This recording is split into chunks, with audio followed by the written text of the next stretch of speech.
Assalamualaikum warahmatullahi wabarakatuh. Introduce myself. My name is Hikmatika Martutillah. With study ID number is 2014050026. Di sini saya akan membacakan Quran surah Al-Hujurat ayat 12 sampai 13, yang mana bacaannya adalah Bismillahirrahmanirrahim. Ya ayyuhalladzina amanu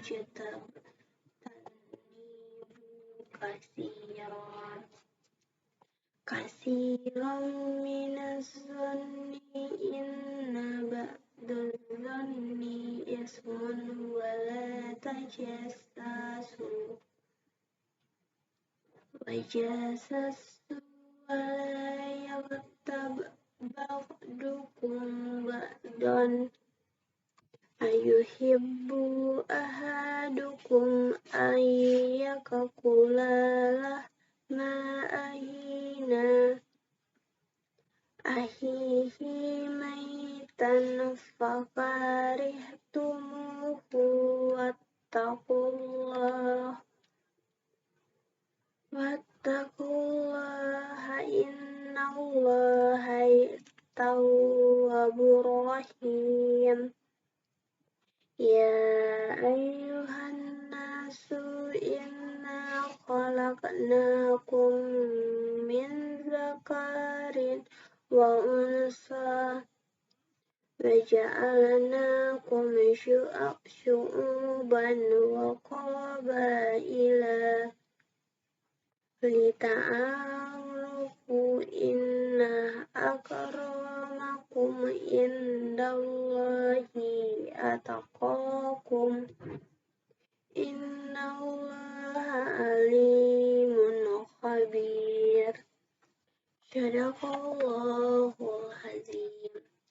Baiklah, di sini Al-Hujurat ayat 12 sampai 13 itu artinya yang paling mulia, yang paling bertakwa.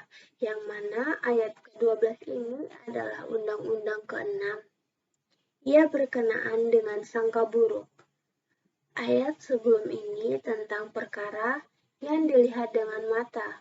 Sekarang Allah Subhanahu wa taala memberi tahu puncak manusia rosak adalah sangkaan dia yang salah. Yang mana yang artinya, hai orang-orang yang beriman, jauhilah kebanyakan sangkaan, karena sebagian dari sangkaan itu dosa. Dan janganlah kamu mengintip, dan janganlah kamu mengumpat satu sama lain. Adakah seseorang di antara kamu yang suka memakan daging saudaranya yang sudah mati? Maka tentulah kamu merasa jijik kepadanya. Dan bertakwalah kepada Allah. Sesungguhnya Allah Maha Penerima Taubat lagi Maha Penyayang. Ya ayyuhallazina amanu. Hai orang-orang beriman, yang mana wahai orang-orang beriman yang sudah ada di negara Islam di Madinah, hendaklah lihat perkataan ini baik-baik. Begitu juga kepada kita yang hidup di zaman sekarang dan mengaku telah beriman. Kenalah yang juga tentang perkara ini dengan baik.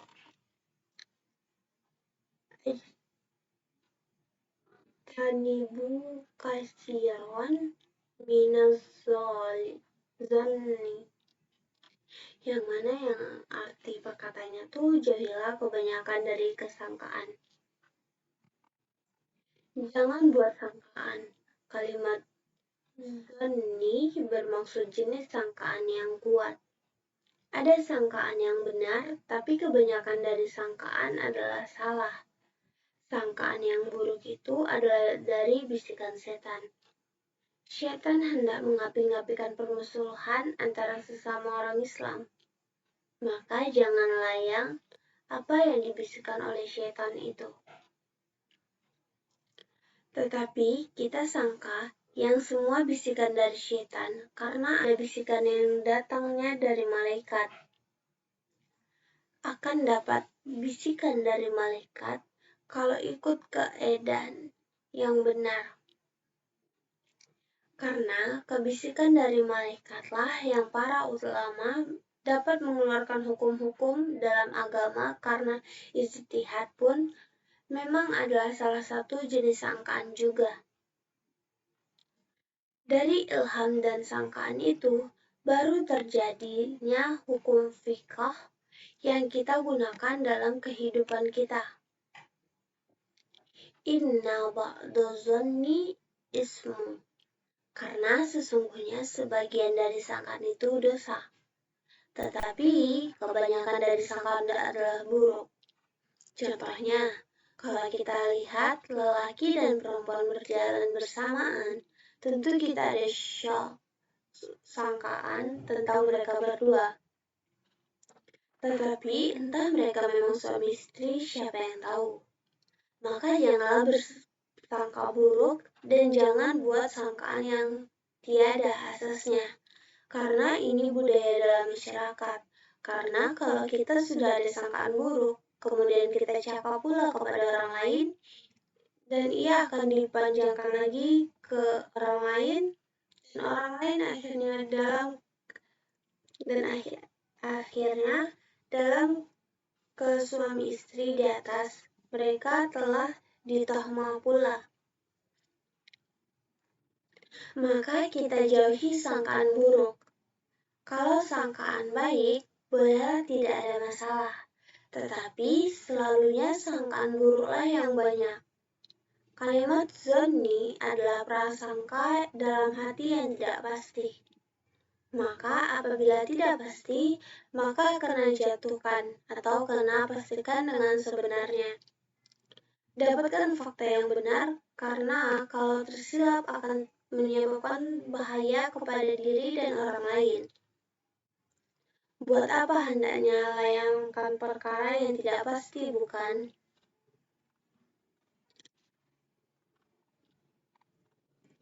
Maka kena jauhi dari melakukan sangkaan buruk.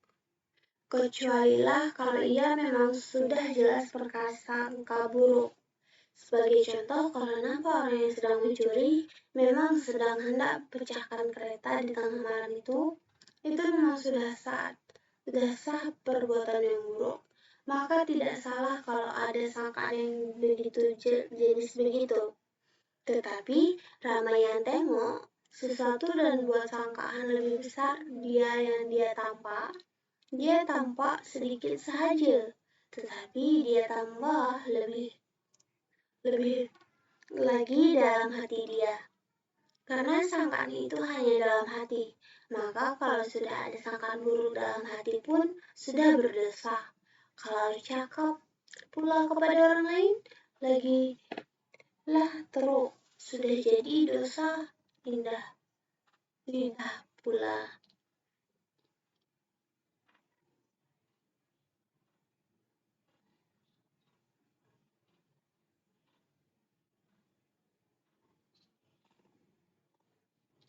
Nah, ayat ke-13. Ini adalah undang-undang ke-7, tidak boleh berbangga dengan kelebihan yang sebenarnya bukan kelemahan kita pula. Yang mana artinya, hai manusia, sesungguhnya kami menciptakan kamu dari seseorang lelaki dan seseorang perempuan, dan menjadikan kamu berbangsa-bangsa dan bersuku-suku supaya kamu saling mengenal. Sesungguhnya orang yang paling mulia di antara kamu di sisi Allah ialah orang yang paling bertakwa di antara kamu. Sesungguhnya Allah Maha Mengetahui lagi Maha Mengenal. Ya ayyuhan nas, hai manusia, kitab kepada keseluruhan manusia ini adalah karena maklumat. Ini adalah maklumat sejagat yang perlu dilihat dan diterima oleh seluruh manusia. Seluruh manusia boleh ambil manfaat dari ayat ini. Maka kita perlu menyampaikan kepada mereka yang tidak tahu ayat ini. Inna khalaqnakum min dzakari wa unsa.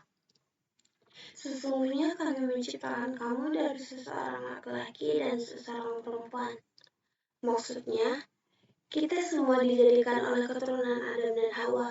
Itulah asal kejadian kita, dan bukannya dari makhluk lain. Karena ada yang kata, kita ini berhasil dari monyet. Itu hanya teori kafir Charles Darwin yang amat terkenal. Ini memang suatu teori karut dan lemah sekali. Maka janganlah kita percaya pula. Semoga teori ini tidak diajarkan di sekolah dan meracun fahaman anak-anak kita. Sebaiknya kena kita ajar asal muasal kita dijadikan dari keluarga yang satu, yaitu Adam dan Hawa. وَجَعَلْنَاكُمْ شُعَبًا وَقَبَائِلَ, dan menjadikan kamu berbangsa-bangsa dan bersuku-suku. Dan dari suatu bangsa itu, ia bercambah menjadi suku-suku. Dalam bahasa Arab digelar kabilah. Maknanya dalam bangsa ada kabilah, sebagai contoh. Dalam bahasa Melayu ada kabilah Jawa, Banjar, dan sebagainya. Bangsa lain pun ada suku-suku mereka juga. Bangsa Arab ada Quraisy dan jenis-jenis suku yang amat banyak sekali.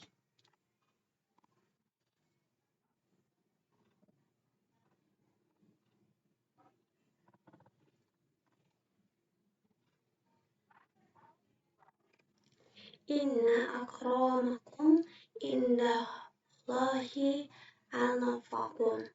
Sesungguhnya orang yang paling mulia di antara kamu di sisi Allah ialah orang-orang yang paling bertakwa di antara kamu. Jadi, kalau kemuliaan itu bukan berdasarkan bangsa, keturunan, dan suku, maka apakah kriteria untuk menentukan siapa yang lebih mulia? Allah beritahu yang paling mulia adalah mereka yang paling bertakwa, yaitu siapa yang lebih baik dalam menjaga hukum dan siapa yang paling tinggi iman mereka.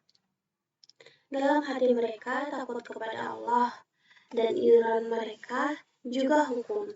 Kita hanya boleh lihat luaran saja, karena dalam hati kita tidak terlihat. Jadi kita tidak dapat memastikan siapakah yang paling bertakwa. Jadi ini akan menjadi rahasia antara orang itu dan Allah. Innallaha alimun khabir. Yang sesungguhnya Allah Maha mengetahui lagi Maha mengenal. Hanya Allah saja yang tahu terhadap ketakwaan seseorang. Kalau hendak kata lebih dari segi kuantitatif amal ibadah, itu hanya dari segi luarannya saja. Tetapi kalau dalaman, Allah saja yang tahu. Jadi kita serahkan semuanya kepada Allah. Oleh karena itu, tentang pengetahuan Allah, tentang luaran seseorang, dan tentang pengetahuan Allah, tentang dalam seseorang, maka Allah tahu luaran dan dalaman sekali, tidak seperti kita yang hanya tahu luaran saja. Jadi intinya kita tidak boleh berprasangka buruk kepada orang-orang. Dan juga kita tidak dapat melihat ketakwaan seseorang kecuali orang tersebut dengan Allah Subhanahu wa taala, karena yang kita lihat hanya luarannya saja, bukan di dalam hati seseorang.